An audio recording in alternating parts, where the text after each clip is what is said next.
اپنی منزل کی طرف رواں دوا تھے. اب صرف 2 قدم پر ہم کھڑے ہیں. اب یہ امیر محترم کا خطاب ہوگا اور اس کے بعد ہم اپنی منزل کو پہنچیں گے. اس وقت ہماری جمعیت اہل حدیث مرکزی جمعیت اہل حدیث ہند کے ناظم عمومی اصغر علی امام مہدی حفظہ اللہ تشریف لائیں گے. میں گزارش کروں گا کہ آپ تمام حضرات اسی اطمینان و سکون کے ساتھ یہ دونوں خطابات بھی سماعت فرمائیں.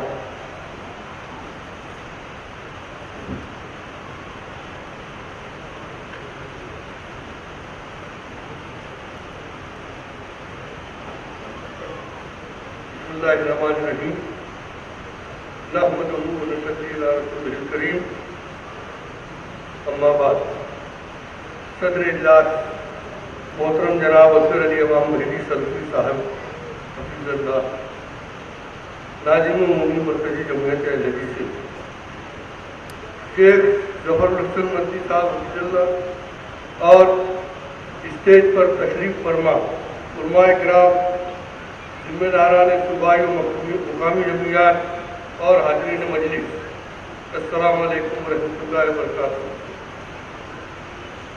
آپ تمام حضرات اور خصوصاً ناظم عمومی کی اس اجلاس میں شرکت ہمارے لیے خوش آئند ہے. میں آپ تمامی لوگوں کا استقبال کرتا ہوں. یہ اجلاس ایک شارٹ نوٹس پر منعقد کیا گیا کیونکہ 12-13 مارچ کو دلی میں جمعیت کا آل انڈیا اجلاس ہے اور ہمیں اس میں بھی شرکت کرنا ہے.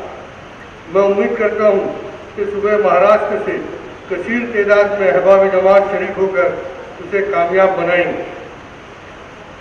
پچھلے کچھ دنوں سے نئی جمعیت کو لے کر صوبائی اور مرکزی جمعیت میں کچھ غلط فہمیاں پیدا ہو گئی تھیں. اللہ کے فضل و کرم سے معاملات اب سلجھ گئے ہیں. صوبائی جمعیت نے کبھی بھی اختلاف کی حوصلہ افزائی نہیں کی ہے، بلکہ اس نے کئی مرتبہ اپنے شورا کے اجلاس میں اصلی مرکزی جمعیت اہل حدیث ہند سے جڑے رہنے کی قرارداد پاس کی ہے. اور ہم آج بھی ناظم عمومی صاحب کی قیادت کے تحت جمعیت اور جماعت کی ترقی کے خواہاں ہیں. اللہ تعالی ہمیں دین کا کام بہتر طور پر انجام دینے کی توفیق عطا فرمائے. حاضرین مجلس، اس سے پہلے بھی میں نے اپنے خطابات میں اہل حدیث حضرات کی اپنے علم کے مطابق عمل نہ کرنے کی کوتاہیوں اور تساہلی کا ذکر کیا، اور اب تو ایسا محسوس ہوتا ہے کہ ہماری شخصیت ہی اہل حدیثیت کی روح سے خالی ہوتی جا رہی ہے. ہمارے علم و عمل کا تعداد دیگر مسلمانوں کو سلفیت کی طرف راغب کرنے میں سب سے بڑی رکاوٹ ہے. جو لوگ بھی ہماری طرف متوجہ ہوتے ہیں کچھ ہی دنوں میں ہمارے عمل اور جماعت میں جمود و انتشار کی وجہ سے ہم سے دور ہو جاتے ہیں. اس لیے ضروری ہے کہ دین حق کی تبلیغ کے لیے، جمعیت کی ترقی کے لیے، عوام الناس کی خیرخواہی اور آخرت میں اپنی فلاح کے لیے ہم اخلاص اور اتفاق و اتحاد کے ساتھ اپنے آپ کو ایک مثالی اہل حدیث کا نمونہ بنائیں. اللہ تعالی ہمیں توفیق عطا فرمائے. سلفیت سے مسلمانوں کو متنفر کرنے میں جہاں علماء سو کی احکاریوں، تہمتوں اور جھوٹے پروپیگنڈوں کا حصہ رہا ہے، وہیں ہمارے اخوان میں بھی جماعتی نظم و ضبط کا فقدان، ذمہ داران اور علماء کرام کے بارے میں عوامی تبصرے و تنقید اور اپنے ذاتی و شخصی معاملات اور مسائل کی بنیاد پر جماعت کے اجتماعی امور میں اختلاف کرنا، علماء کرام میں آپس میں حسد و جلن اور اختلافات ایسی باتیں ہیں جنہیں بیان کرنے میں شرمندگی ہوتی ہے کہ جن کی وجہ سے مقامی، ضلعی اور صوبائی سطح پر انتشار پیدا ہوتے رہتا ہے اور ہماری توجہ مثبت کام انجام دینے سے ہٹ جاتی ہے. یہاں ان معدود چند افراد کا تذکرہ کر دوں جو آٹے میں نمک کے برابر ہوتے ہیں، لیکن ہر مقام پر چاہے وہ دیہات ہو، تعلقہ ہو یا شہر، 2-4 لوگ ایسے ہوتے ہیں جن کی فطرت میں ہی تنقید کرنا ہوتا ہے. وہ ہر کام میں منفی تنقید کو اپنی دینی خدمت سمجھتے ہیں.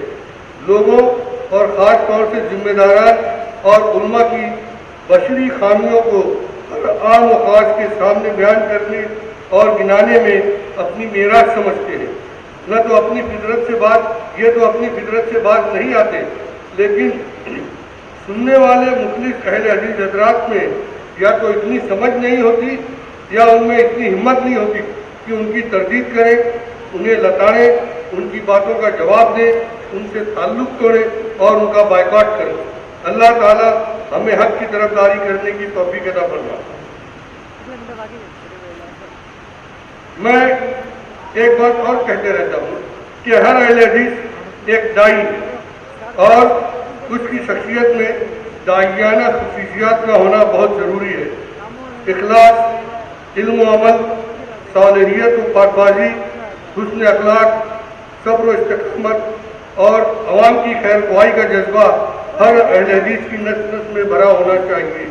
اس کے برخلاف ہمارے اندر اہل حق ہونے کا ایک طرح کا تکبر بھرا ہوا ہے کہ جس کے نتیجے میں ہم عمل میں کافی پیچھے رہ جاتے ہیں اور مذکورہ بالا خصوصیات سے تہی دامن ہو جاتے ہیں۔ اور شاید یہ کہنا بھی غلط نہیں ہوگا کہ ہمارے اندر اتفاق و اتحاد سے زیادہ اختلافات ہیں۔ تھوڑا بہت مطالعہ کر کے شذوذ پر اڑ جانا، اختلافی مسائل میں پڑھ کر اور اپنی پسند کے علماء کو لے کر گروپ بندی کرنا، جمعیت کے کاموں میں اپنی رائے ٹھونسنا اور اختلافات کو ہوا دینا، یہ ایسے معاملات ہیں جن کی وجہ سے جماعت میں ایک اضطرابی کیفیت طاری رہتی ہے اور ذمہ داران اور علماء کرام اپنی ذمہ داری یکسوئی سے نبھانے سے قاصر رہتے ہیں۔ میں احباب جماعت سے درخواست کرتا ہوں کہ اپنا محاسبہ کریں، وقت کی نبض کو پہچانیں۔ اس وقت جب کہ خود مسلمانوں کے گمراہ اور مشرک افراد و گروہ اغیار و غیر مسلمین کو اس بات پر ابھار رہے ہیں کہ اہل حق اور اہل توحید کو نیست و نابود کر دیں، ان جہلا کو مسلکی تعصب نے عقل سے اندھا کر دیا ہے۔ انہیں جاننا چاہیے کہ چراغ سب کے بجھیں گے، ہوا کسی کی نہیں۔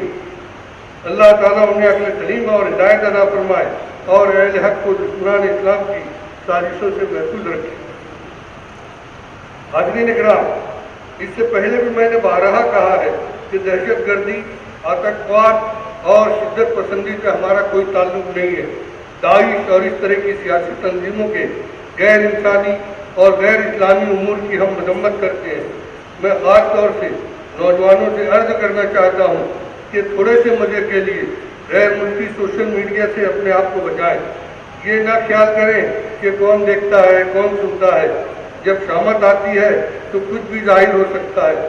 اسی طرح پاکستانی علماء کی تقریروں میں ہی اسلام نہیں ہے، یا پھر دیگر مسالک کے علماء کے تحریک آمیز خاکے اور کارٹون دیکھنا، بنانا، فارورڈ کرنا کسی طرح بھی دین کا کام نہیں ہے۔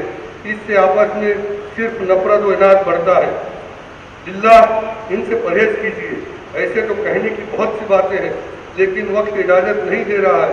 ایک طویل عرصے تک جماعت کی ذمہ داریاں سنبھالنے کی بنیاد پر میں وصیت کرتا ہوں کہ اپنا محاسبہ کریں، وقت کی نزاکتوں کو پہچانیں، اپنے نفس کی قربانی کا جذبہ پیدا کریں، جمعیت کے نظم و ضبط پر عمل کریں، کچھ فرائض انجام دے کر اپنے آپ کو مطمئن نہ کر لیں بلکہ ایک باعمل مسلمان بنیں، علم و عمل کی دنیا میں اپنا حق ادا کریں اور ایک مثالی اہل حدیث کا نمونہ بنائیں۔ اللہ تعالی ہمیں اپنی امان میں رکھے اور ہمارا خاتمہ ایمان پر ہو، آمین۔ السلام علیکم۔